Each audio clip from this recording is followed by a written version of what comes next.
Soberland.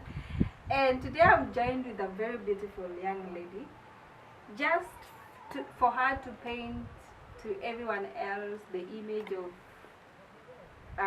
how girls and young women in the Soberland, especially this particular island, how they're navigating through, issues surrounding everything that they're undergoing to, but also how they're also contributing towards being part of, the solutions that, are being offered in this particular county and this particular island, to be specific, to ensure that there is development, there is joy, there is, peace, but above all, they enjoy the kind of, the peace that they're having right now. So it's really going to be exciting. So I'll give her this particular time and opportunity for her to introduce herself. Karibu sana.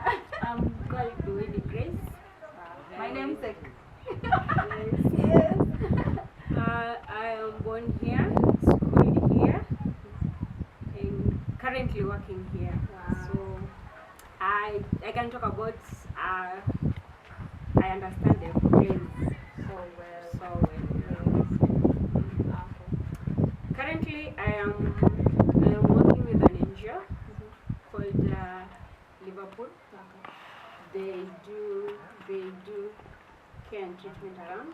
That is HIV treatment, and then they also do OVC program. Obviously, program. Yeah. OVC is orphans, Vulnerable children. Okay. Yeah.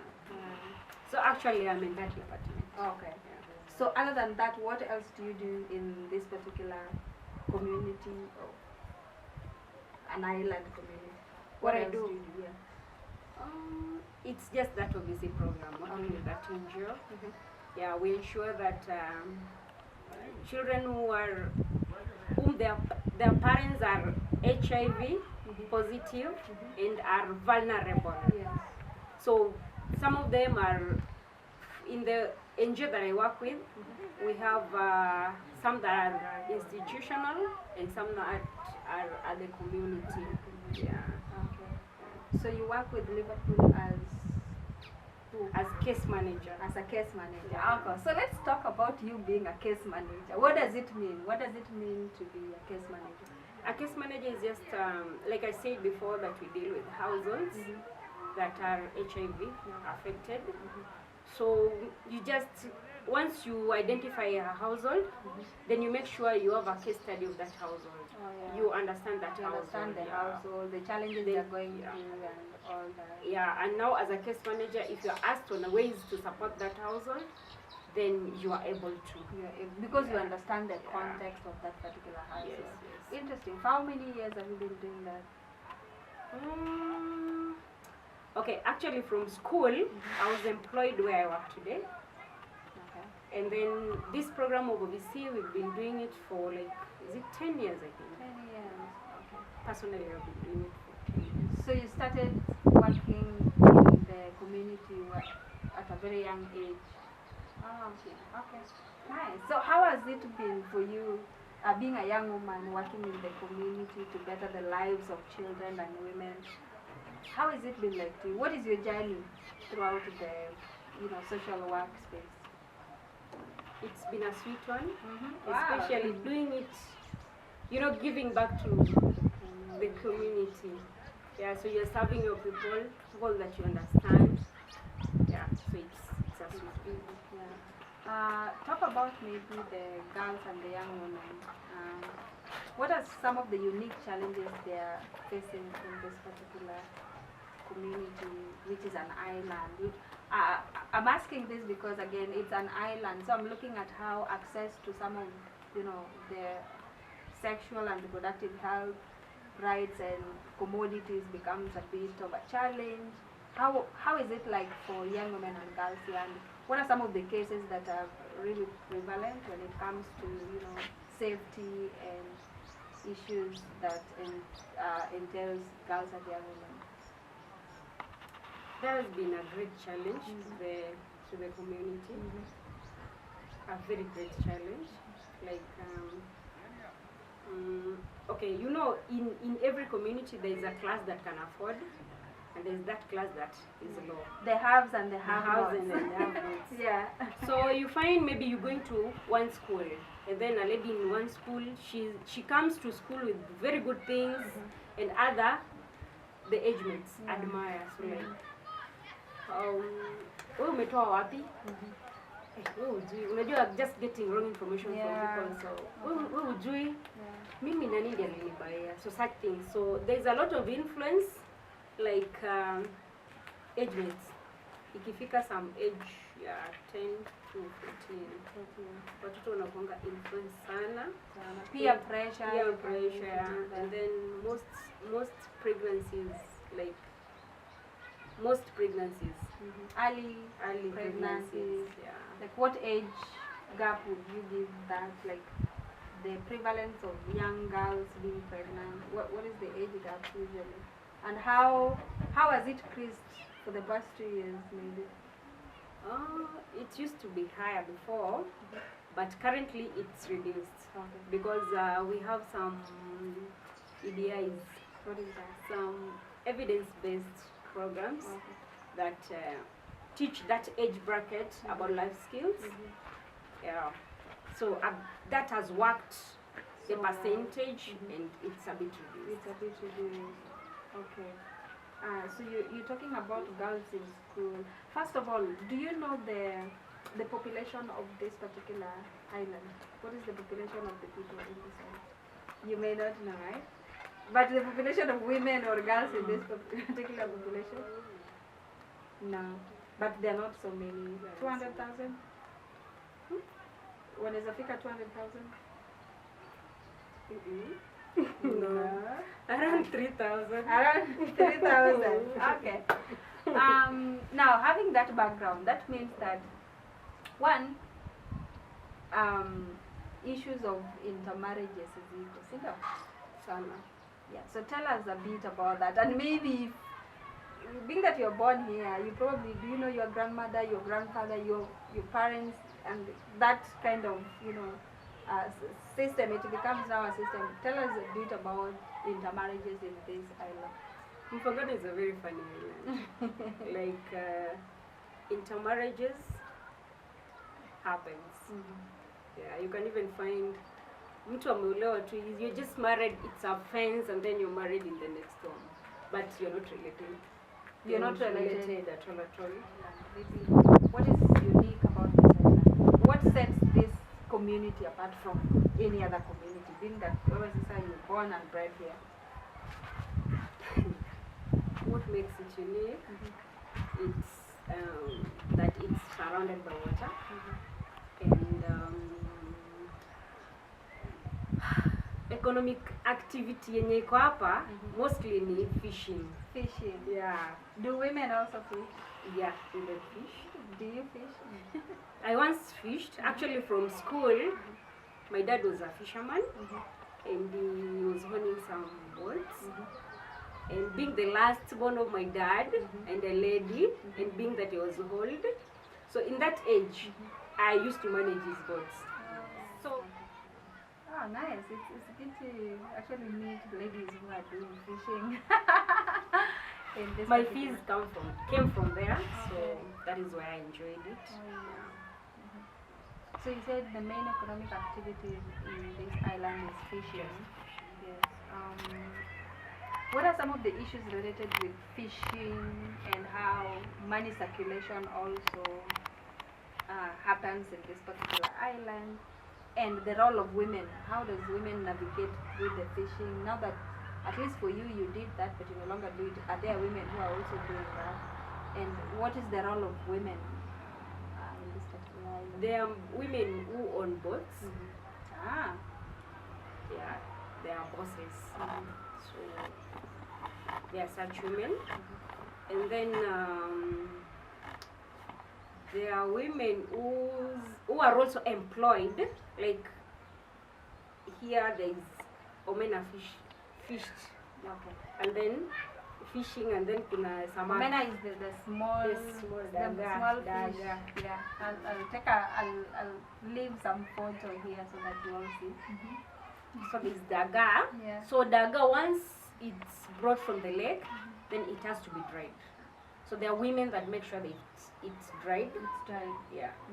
But yeah, interesting. Now, do you find, does this tell you as a woman, the role of women in the community, the role of women in shaping development and bringing about, peaceful coexistence in the community? Does that tell you that, women have a role to play, especially in the economic space? You see how they're now managing the boards? And like for you, for example, you are able to manage so many boards and paying even the staffs that you had in that particular space. What other roles? I like the fact that, of course, women are actually doing the duties that, for a very long time, where I come from, it's the men who go fishing. I've never seen a woman go fishing. As we receive the fish and we sell, we go to the market and. But for you people, it's different, and every other woman is actually doing something and more. Now, let's talk a bit about girls, yeah? In your own opinion, what is the level of school attendance among girls? Being that, one, I'm looking at one, there are girls, those who have never left this island to go somewhere else. Like they've probably never seen a matatu or vehicles that, transport people, right? Are you're not one of them, right? You have traveled, right? I've traveled. Okay, you left the island to the mainland and even gone further. How about those girls who have never left this island? What do you think? What does that do to their mindset and their development growing up? Because there are such people. Can you confirm if there are such girls and children? Yeah, there are. Exposure actually has been a problem in the island, a lot. But currently we are managing. How are you managing? We are managing like this. There are inter-schools activities. Okay. So once you find a chance to maybe go for sports, then they get a little exposure. To learn about the cultures of other people. Yeah. So inter-schools, they happen just within or even out of this island? Out of the island. Okay. Alright. And then that is only a challenge with the girls or boys who drop out of school. So it becomes a challenge. Because someone drops out of school at maybe class 6 because of fishing. He sees people getting a lot of money when they go fishing. So he forgets about school and then go fishing. So such people, exposure is like zero to them. And there are also teenagers who get pregnant, maybe and drop out of school. And they just get married to fishermen around here. So they just... The circle continues, yeah? Okay. Now, I wanted to know, what is the main cause of high teenage pregnancy level in Pangano, in Subaland? What attributes to the high number of teenage pregnancy? It's just lifestyle. Lifestyle, what do you mean by that? Fishermen have a lot of money. A fisherman would go fishing today and tomorrow come back with around 5K per day.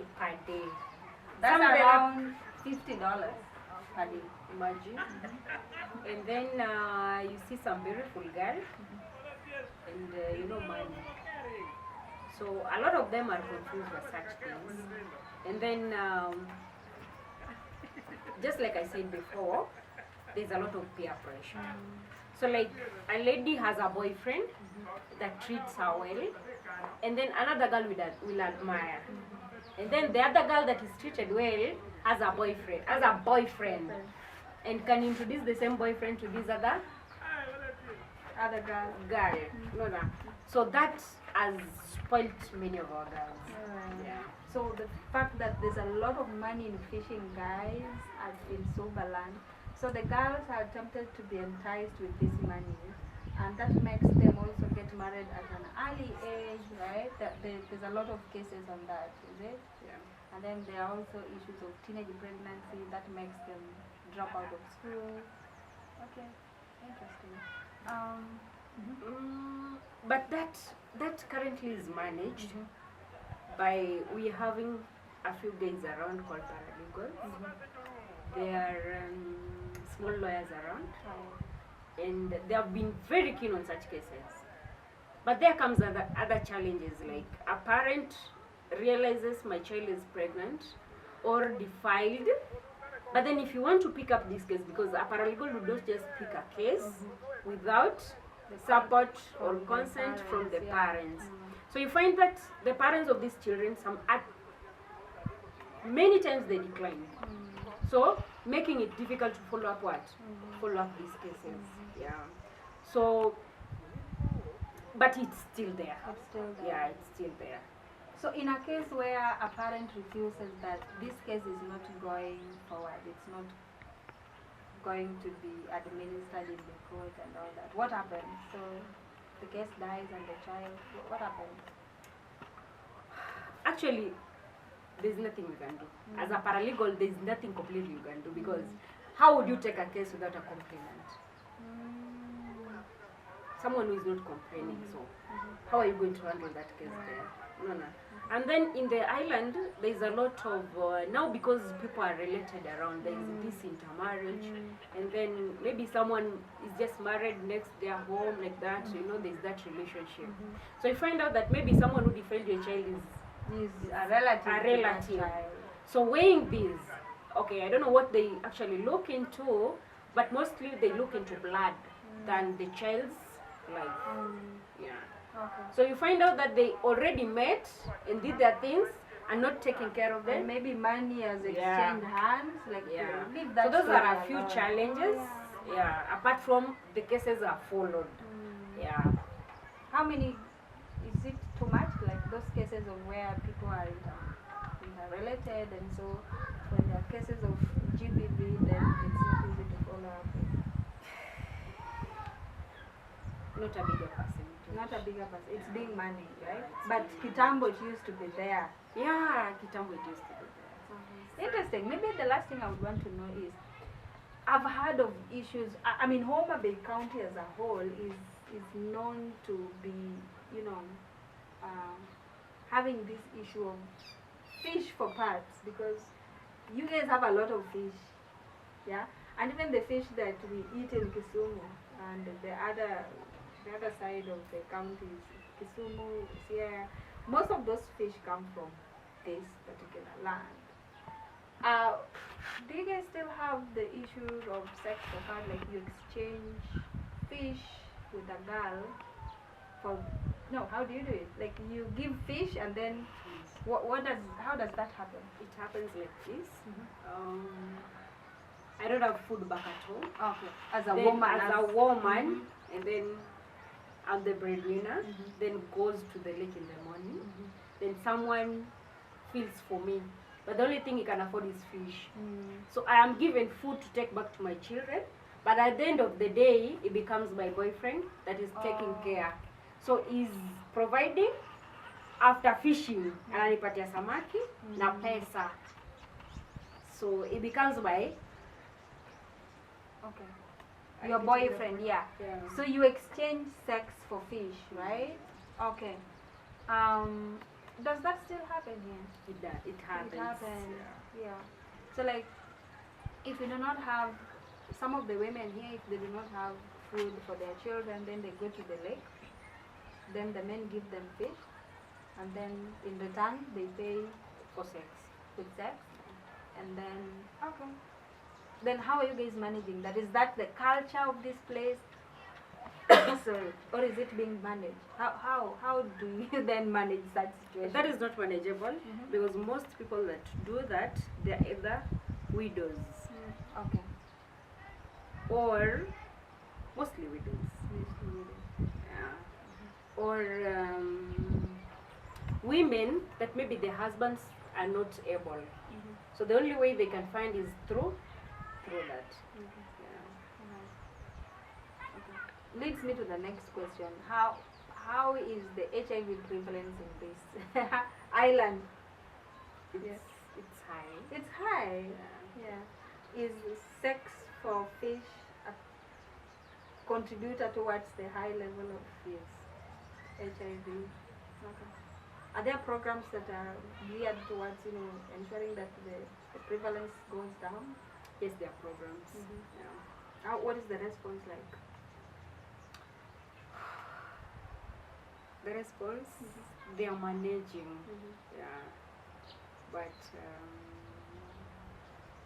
not fully. Not fully. There are still challenges. I think those are some of the greatest challenges I think this particular island is facing. So guys, thank you so much for watching this. Winnie, right? Winnie here was able to just paint a picture of how living in the island as a woman and as a young woman is. And for sure it's been very tough, but I like the fact that she appreciates the efforts that have been put forward for the past 2 or 3 years in this particular island, just to ensure that women are empowered, girls are empowered. And somebody like her, I surely believe that she's been building the community in so many great ways. And it's that which she's been doing, just trying to, she's a case manager. So she handles households and just try to understand the context of the challenges they are facing, and she refers and, listens to them. People like her, the people that we really get to appreciate, and in one way she's contributing towards building the community, building resilience, and ultimately building peace in Homa Bay County. And I'm so much proud of her. And like and subscribe. Thank you guys. So ensure you subscribe to this particular YouTube channel, share, and leave a comment down right here. Tell us if you enjoyed this video, and do you have questions for Winnie? If you do, then leave it on the comment section. She will be following up just to respond. And see you in the next video. Yay!